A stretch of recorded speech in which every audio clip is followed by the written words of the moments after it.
Maswerteng gabi po mga ka-STL. Narito na po ang resulta ng STL Pangasinan para sa araw na to, 3rd draw, November 15, 2024. Araw ng Biyernes, nawa yung mga natayaan nyo pong mga numero kanina ay manalo nawa ngayong gabing ito, 8:45 PM. Kaya kunin nyo na po ang inyong mga tickets.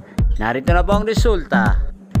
Ang mga numerong nanalo sa STL Pangasinan ngayong gabing ito, November 15, 2024. Third draw result, 8:45 PM. Ang mga numerong nanalo, 38 at 16 in exact order. Sa lahat po ng tumaya kanina para sa third draw ng 38 at 16, congrats po sa inyo. Panalo po kayo again.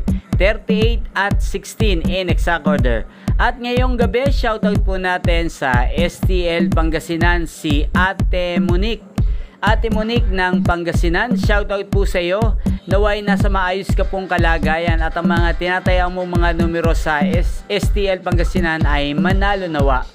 At sa lahat po ng mga nakatira sa Pangasinan, shoutout po sa inyong lahat dyan. Lalong lalo na po sa mga subscribers ko na laging sumusuporta sa aking mga videos. Shoutout po sa inyo. At yan, inyo pong napanood ang resulta ng STL Pangasinan sa channel na to. Roderick Hernandez TV, maraming salamat po sa patuloy nyo pong panonood sa aking channel. Huwag pong kalimutang mag-subscribe. Thank you for watching. At sa nais pong ma-shoutout po bukas, mag-comment lang po kayo sa video ito. Magkita-kita pong muli tayo bukas ng alas 12 ng tanghali.